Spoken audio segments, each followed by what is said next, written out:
Para arrancar este bloque temático vamos a contar con uno de los grandes fundadores, de uno de los grandes emprendedores de nuestro país, que es el CEO de HEURA, Marc Coloma. Él yo creo que ha sentado un precedente de que sí que se puede montar una empresa disruptiva en España también de ese sector, y ayer pudimos probar su último desarrollo, que es muy importante que este nuevo tipo de productos también sea de etiquetado limpio, ¿no? ¿Cómo podemos hacer que estos nuevos productos estén ricos y que además sean sanos? Así que sin más voy a invitar al escenario a Marc Coloma para que comparta con nosotros todas sus novedades. Gracias.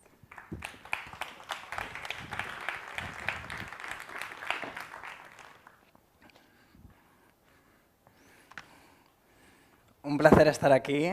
Muchísimas gracias por la presentación y enhorabuena por la organización de este evento. Sin duda, ¿no?, una demostración más, ¿no?, del potencial de España para poder situar el futuro de la industria alimentaria, cómo se puede impulsar y crear desde aquí.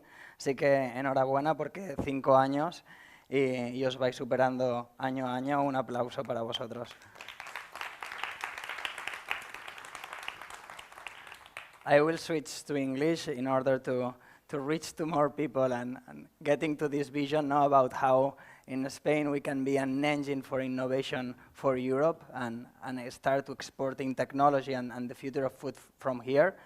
And I want to start with a thought. No? We are living in changing times, but it's super important to feel very fortunate, each of us, to be at the forefront of one of the industries that is going to solve a lot of problems and impacts a lot of people's life. No? So it's amazing. We are living huge moments of change in the world and in the food industry, but the potential that we have, no? It's incredible, and we are living certain revolutions that in certain decades will change totally the way that we are eating foods. No? And that's why we like to talk about successors, no? To keep raising the bar about how we can keep enjoying what we like with a better impact.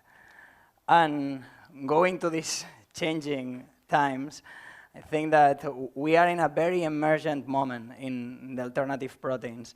It's very interesting that we are looking at different ways, no? to give solutions, many different ways, but for me it's important to take also into account that not all the roads get you to Rome, and there are some, no, that will help us more than others. No? And today I will want to share our perspective about which are the technologies and the solutions that can help us to accelerate a protein transition, no? Something urgent from climate perspective and also from a sanitary perspective. No? And when we talk about roads to Rome, the big question is, okay, what Rome means, no? What is the role of food tech on all this, no?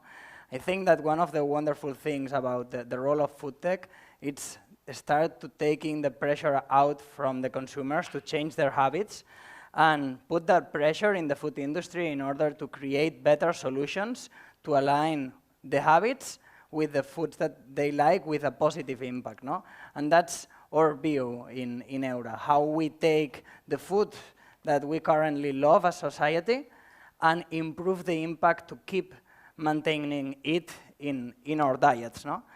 And with that we land to, okay, and how we do that, no? And we are a mission-driven company, so it means that we put impact first, and it's important that when we think about solutions that help us with this vision, we achieve these 3 things, no? We need to create products that are solving the consumer's needs. We have to take into account that people are changing their habits. The first reason to eat healthier, to eat more sustainable, and as the second reason, but it's important that the products are tasty because we are in food, and then if not, people won't come back, no? Scalability, it's very important that we use supply chains that can help us to deal with the magnitude of the food industry, no? And that's the main thing about tech, how we make solutions that work at scale to be able to solve this problem. And then viability, no? How we take into account that in order to create this scalability, we won't be able to access hundreds of millions of euros the decade that happened before us won't happen anymore in the next years, and we have to be very smart about how we scale the solutions that we choose, no? And I think that it's interesting as well, no, that in the food tech industry we have the challenge about how to help society to embrace technology, because sometimes there are technophobic perspective about food and technology, even though that they can be solutions to current problems. But I also think that in the industry we have a strong neophilia, no? We love always new things, and these are things that excite us, no? And today, again, I want to share with you what's our perspective and why we believe that the future of alternative proteins will be based in plant-based. When we think about the state of the industry, everything started with mixing ingredients. When we understand the fundamentals, no, of what we are doing, the products that we are offering to the market are based in proteins, in lipids, in minerals, and water, in vitamins that we can find in different kingdoms. And at the end, at the beginning, we were having an NPD approach, no? Mixing different available ingredients in order to create the products, no? And some were using certain ingredients and then certain others, no? And I think that this first generation of products that we are part of it created a great buzz and inspired many people to come into this industry, but many of the products weren't getting to the consumer needs, no? Especially in the potential of taste and with opportunities to keep improving in the promise of nutritional value, even though that it was already better from what existed, no? And I think that one of the interesting narratives that we started to see is that for this lack of functionality of certain products, we were looking at the ingredients and started to bring a lot of deep science and complex texts that were biomimicking an ingredient in order to think that like this, we could solve the product functionality challenges. But the problems with that, it's that the scalability, in many cases, it's worse than current supply chains of plant-based ingredients, and then it requires more investment as the infrastructure, the processing infrastructure is not in place in many cases, no? And I think that here it's a very great example, no? We see that with precision fermentation, we are able, as humanity right now, to biomimic, two proteins that are very important in a cheese composition, but it's important to understand that hard cheeses, it's much more than that, no? And that then we are not seeing and we are not being able to see any hard cheese in the market that then doesn't go to the same traditional MPD and mixing approach. So it's something that it's not being solved through just one ingredient or one building block, no? And for me, this is the most important message to understand, no? That ingredients in isolation won't be able to solve a product functionality challenge. And that was the main idea and the novel perspective that I think that we are being able to bring into the food industry. We understood, all of us, that the growth of the category and the evolution of the category is not linear, but the same for the potential of plant-based, no? We had this approach that instead of focusing in mixing the ingredients in isolation, we have been able to create new data and new scientific knowledge about each specific ingredient, all the inputs that you can have in simple processing, and correlate and scale all these interactions through new mathematical models. Being able to, through already available ingredients in the industry, be able to create interactions with protein, lipid, protein, water that allow us to change these structures and create textures that were impossible with these ingredients. So what we have been doing is creating new scientific knowledge focused in these interactions, because where these interactions happen is where the functionality happens. And that's the big opportunity that we have been looking at, no? And I think that the first step that we did towards that was in our 3.0 burger, that who could taste that last night?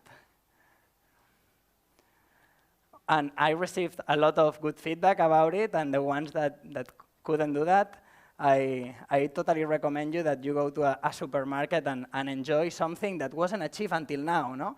Hundreds of millions have been investing into doing veggie burgers and plant-based burgers, but it's very difficult to find something that can be juicy, firm bite, and crumble at the same time. Normally, these burgers are or, and we achieve that it could be and. Improving the nutritional value from everything that existed, being successors than the animals, but as you can see here with the study that we did with Kilometro Zero and Thymus, also from a sensorial perspective, no? And it's a revolution. And how we did that is understanding these interconnections and interdependencies of the ingredients, no? Because sometimes we simplify a lot ingredient sourcing with experience of functionality. No? A lot of people is relying a lot on saturated fat to think about juiciness, but juiciness is more than that. No? It's the water holding capacity of the proteins and what's the experience when you bite the product in your mouth. And there are many things like that that help you to be able to develop better products. And since we launched this product into the market, we are leading this segment in Spain, in France, and other markets, and again from Spain, showing the way about how we can lead this future category. No? And this is impacting, bringing this scientific approach that's called microstructure design into our portfolio, that we are escaping any category dynamics. We are increasing significantly household penetration in Spain and achieving a repeat rate purchase ratio that we are not seeing in any country and in other companies. And that's revolutionary. And we have a long opportunity to keep growing with this, no? Because we are leading the Spanish market with 25% in market share, but we are only having 4% of household penetration. So it shows a good and an amazing opportunity to keep pursuing. An analogy of what I'm talking about is right now, I think that as an industry, we are creating like dysfunctional walls using a lot of cement. So this approach that we are talking about is how we are able to create different walls using different types of materials, but not only being limited to the walls, also do arcs and keep evolving and create these magnificent basilics as the Sagrada Familia. And talking about the Sagrada Familia, all this approach is landing to a new technology that allows us to create clean label products, high protein, in categories that it was impossible until now at scale. And all this microstructure design approach impacted in this year, the beginning of this year, filing a patent, because we have been able to create a new texturization technology that just through the protein and the lipid, we are able to do at scale without extrusion, very cost effective, get these textures with very simple thermomechanical processes with equipment that is already used in the food industry to unlock all these categories in a cross-category pattern that allow us to solve at scale the challenges in all these categories. No? And again, it looks like magic. With the same ingredients, with the same technology, we can unlock different textures done through the protein and the lipid. No? And yesterday, you could try the ham that you will start to see it in many supermarkets in Spain recently. And it's a very relevant innovation because cold cuts, it's the biggest segment of processed meat in Europe. Also, it's the one there was no offer, and that with the current technologies that we are using, we were having, as an industry, the biggest challenge in order to create successors to the animals. No? When you are using a lot of additives in a formulation, water goes to the additive, not to nutrient-dense ingredients, and being able to achieve texture through the nutrient-dense ingredients help us to achieve a nutritional value that's unseen. No? At the end, to structure the product, again, we only need soy and olive oil extra virgin. And here you can see something amazing. It's not just about the nutritionals, but getting also a sensoriality and a functionality in terms of elasticity that was not seen in the category. And the big thing is that we will be able to apply this in cheese as well.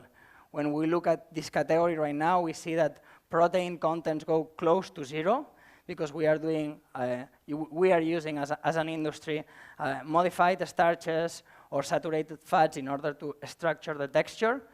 It will be amazing that we will again be able to create successors and create even hard cheeses through the protein and through the lipid, no? And this is going to be one of the biggest news that we are going to share in our history, because this launch, we are going to partner up and in order to bring that to the market, and we will move, no, from just empowering consumers with our brand to also empowering the food industry.